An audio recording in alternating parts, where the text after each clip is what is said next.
Hello, Internet. Welcome back to my fall 2019 box office predictions. It's Adam, Malik, Aaron, and today we're going to be talking about Gemini Man, or as I like to call it, Fresh Prince Will Smith versus YouTuber Will Smith.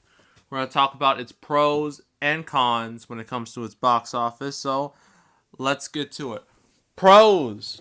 The movie stars Will Smith, and I'm pretty sure most of you know who Will Smith is. And for those who don't, I'm going to give you the Cliff Notes version of his career.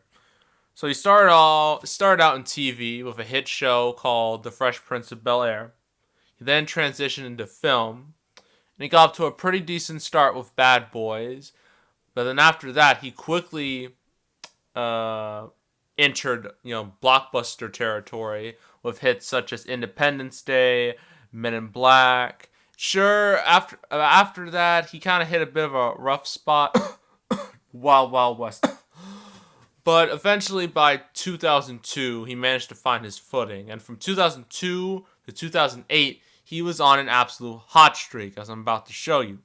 So ignoring Jersey Girl, from Men in Black 2 to Hancock, each of these movies managed to make over $100 million domestically. And the last two, I Am Legend and Hancock, made over $200 million domestically. And for the longest time, I Am Legend was his biggest opening at $77 million. The movie that beat it, well, actually, the two movies that beat it recently were Suicide Squad and Aladdin. And the fact that I Am Legend was able to open that high is particularly impressive because that movie was about Will Smith and nobody else. He was the only star.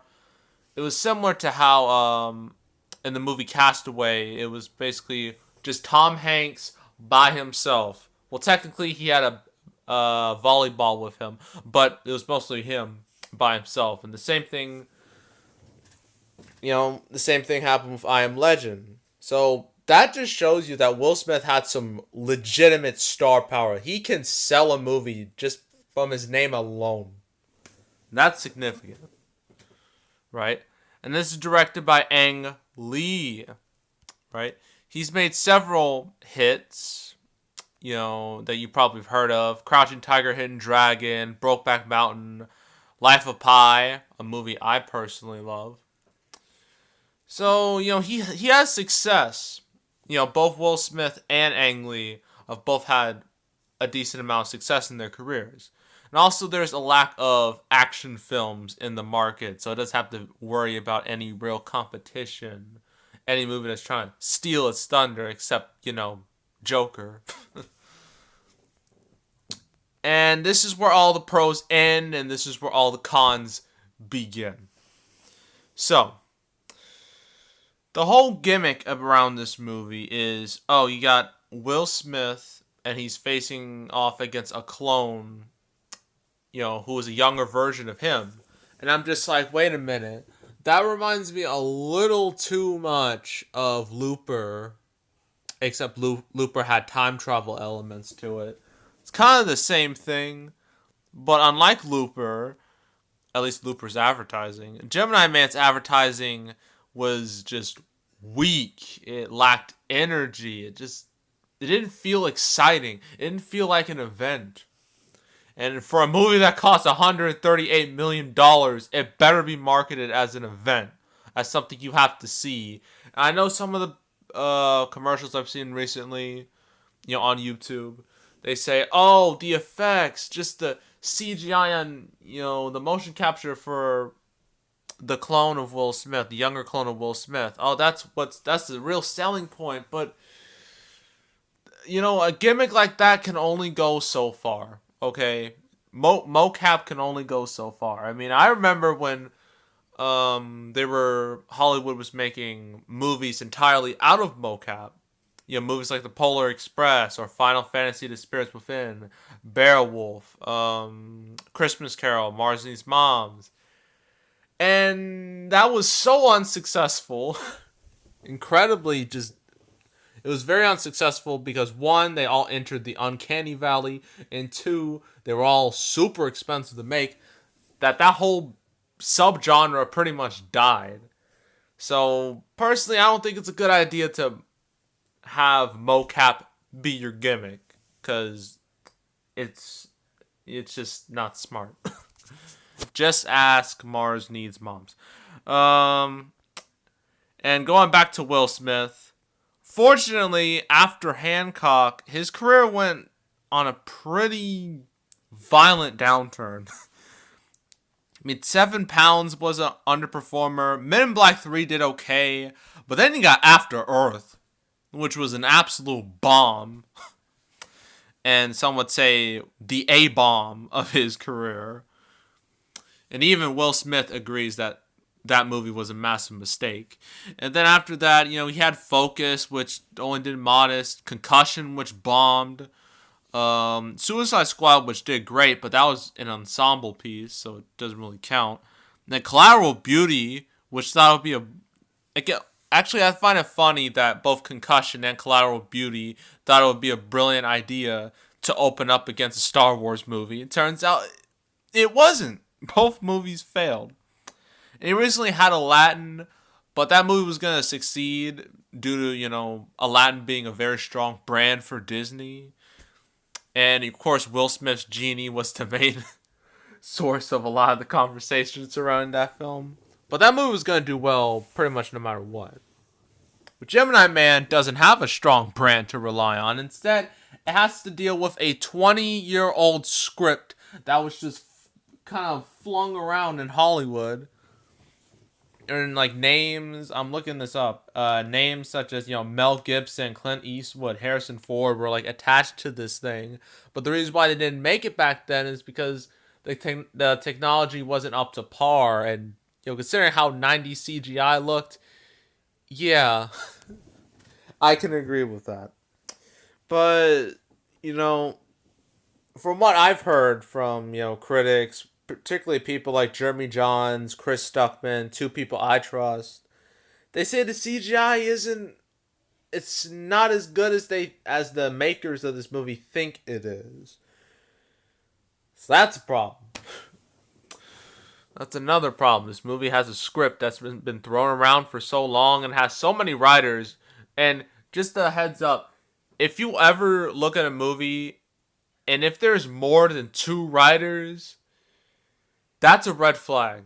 It's an automatic red flag. Because everyone knows when there's too many cooks in the kitchen, it ruins the entire recipe.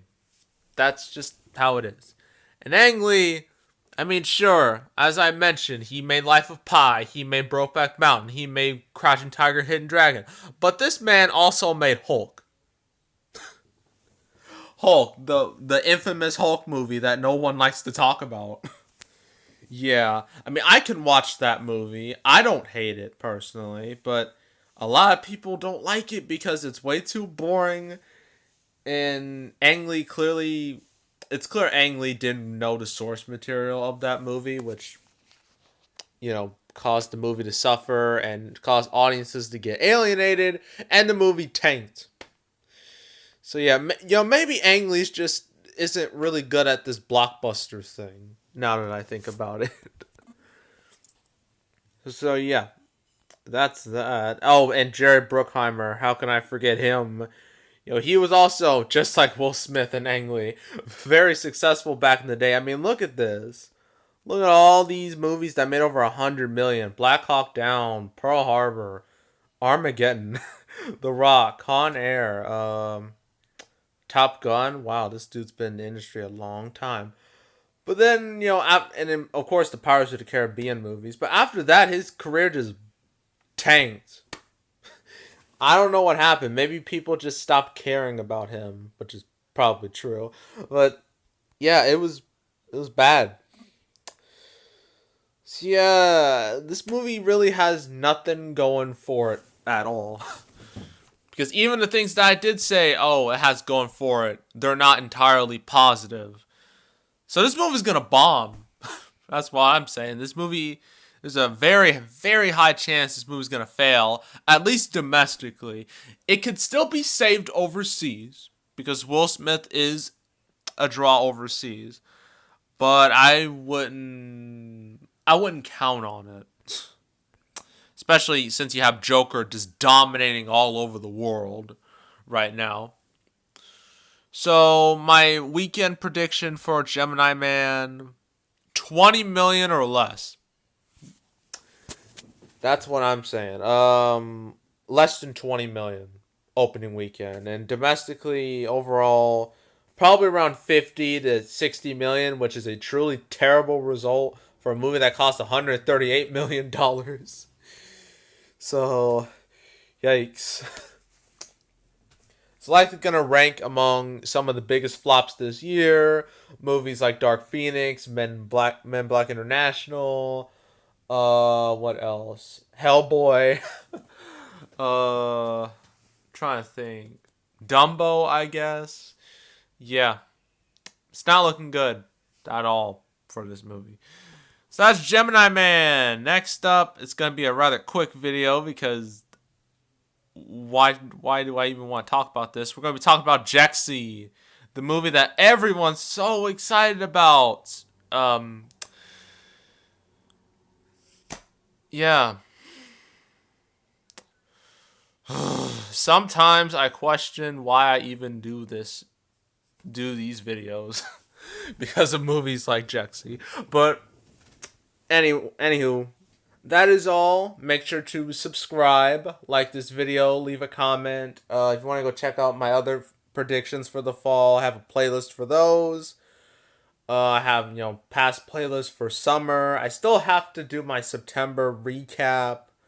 That's in the works, and then I have to review kind of make predictions for the rest of October, like with Maleficent 2, Zombieland 2, these three modest movies that no one's gonna really watch. So yeah, that is all. That is it, and I am out.